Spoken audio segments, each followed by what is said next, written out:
Okay, so for tonight's tutorial I'm going to show you how to make this stab binding book. This is I think it was called a Japanese stab binding, but instead of skewers, which is what's traditionally used, I've decided to use chopsticks in my book because my book has an oriental theme, because I've used papers from the Graphic 45 Birdsong collection. I'm going to show you how I made my book, and then at the end I'll give you a tour through my book to show you how I decorated it.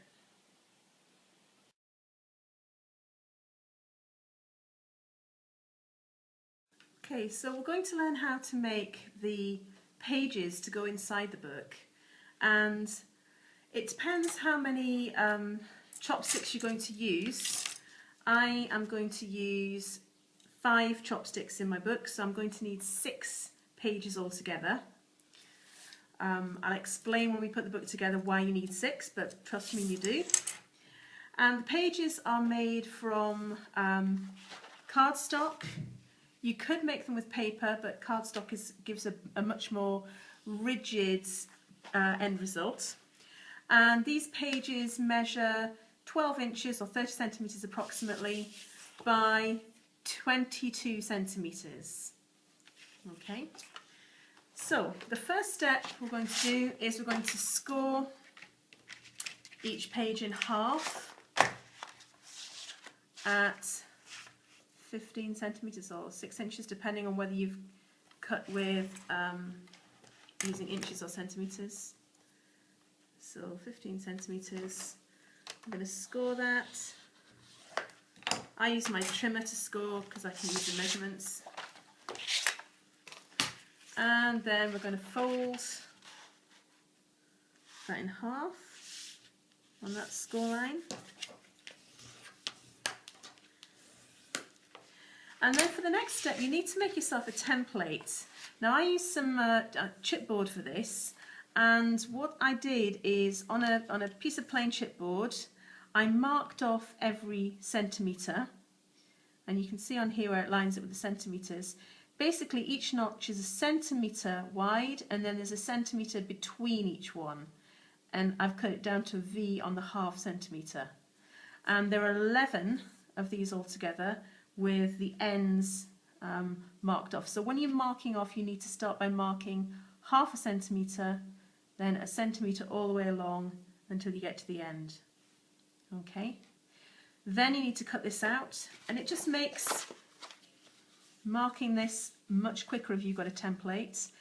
You need to make sure that you line this template up with the fold of your card. So line up the notches on the fold, and then just with a pen or pencil, use a pencil, you can rub out any lines. I'm using a pen just because it's a black pen on a black cardstock, so once I've cut it out it won't show up anyway. And you need to mark each of those notches in. When you've done that, you need to cut out those notches. Just snip them out.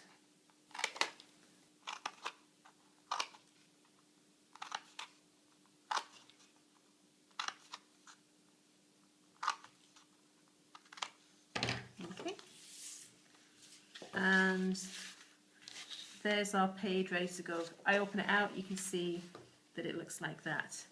So I need 6 of these altogether. So here are my other 6. Before you try putting the chopsticks through and joining the book together, it's a good idea to curve these pages, these notches. And to do that, if you just slip the chopstick inside it and give it a squeeze all the way along, and what you're doing is you're just opening up each of these notches is being opened up, and then that will make it a lot easier when you come to join them together.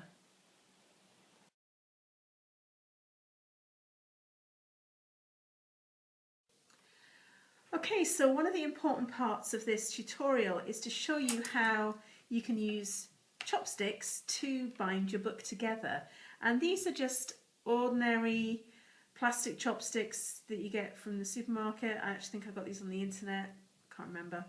I've got a drawer full of them, so I'm going to use these to bind my book.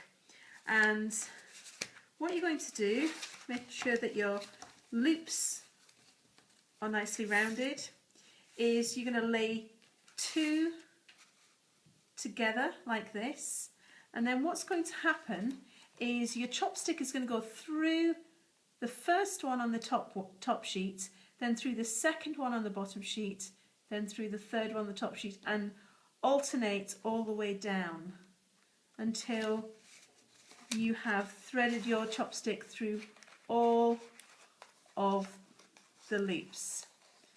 So let's see if I can quickly do this. It is quite a fiddly thing to do. It helps sometimes to put your hand inside. Let's do that again here. And the trick is probably just to take your time with this and not to try and rush it, which is kind of difficult when you're trying to do it for the camera, and do it quickly to show somebody.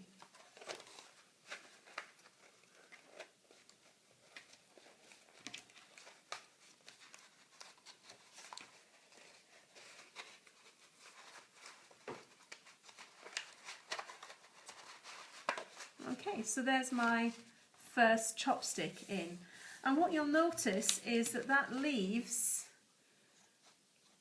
a loop on either side, on alternate sides of your chopstick, like that. So what you're going to do now to put your second chopstick in is you're going to add your next sheet. Let's just make sure that's nice fat loops on it. Makes it much easier to get the chopstick through. And this time, same again. Top loop first, and then this time, this is how the pages get joined together, because this page is now going to be joined to the next page because the chopstick is going through that loop from behind.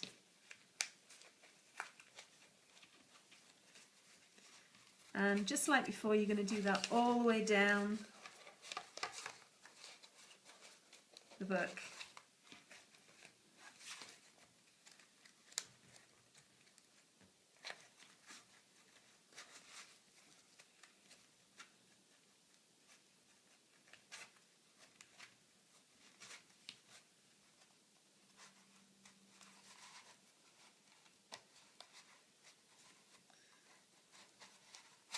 Making sure that you're using loops, alternate loops from each one. So that's how the binding works. You can continue to add as many pages as you want. The more chopsticks and more pages you have, you just continue. I'm going to have 3 chopsticks in the middle and then 2 on the outside, but you can do as many as you want, and you just keep adding them. The front cover is done slightly differently, but I'll show you that in a moment. The other thing to say is that you can have your chopsticks in this way, or, and actually once they're in it's easier to change them, you can put them in from the other direction, which means that you get an even, because they're tapered at one end, means you get an even spine if you do it alternate sides. But it's entirely up to the look that you want on your book.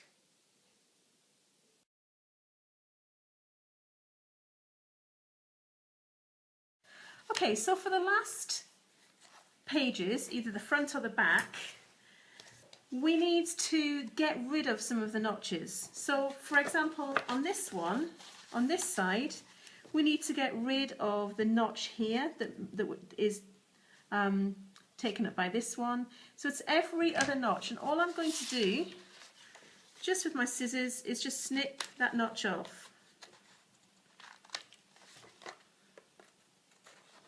Making sure I get the right one, otherwise it's going to be a bit of a disaster. I'm going to have to start again. Okay, so just make sure this is nicely rounded.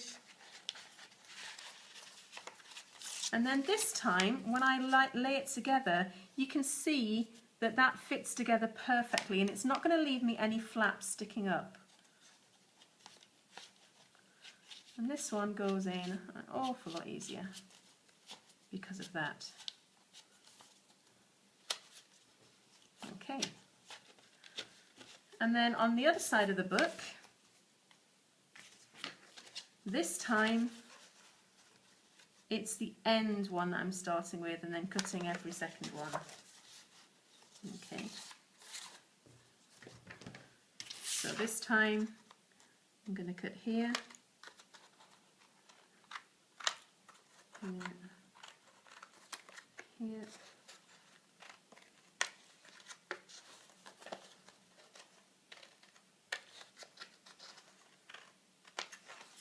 Okay. We just make sure that's nice and rounded, even though there aren't as many. And then this time when I put it like that, I'm going to have to just flip it over to feed my chopstick through, otherwise it's going from the wrong side.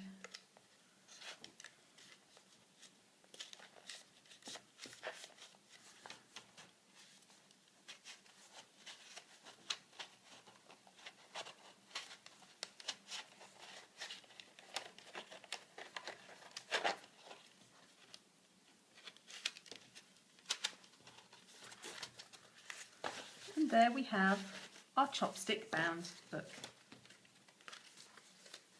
Okay, now inside this book, at the moment, the pages are free. What I'm actually going to do, I'm going to glue each page together because I want this to be quite a sturdy book. So I'm going to go ahead and I'm going to glue or use tape to stick these pages together.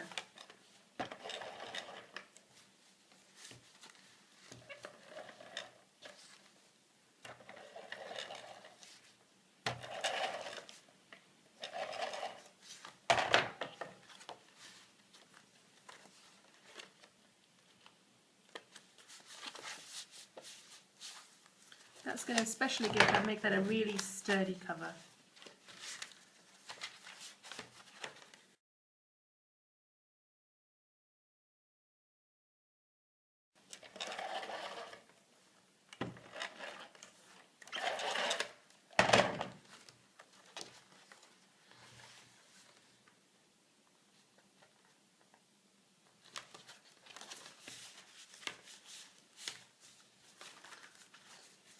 There's my book. Now all it needs is some decoration.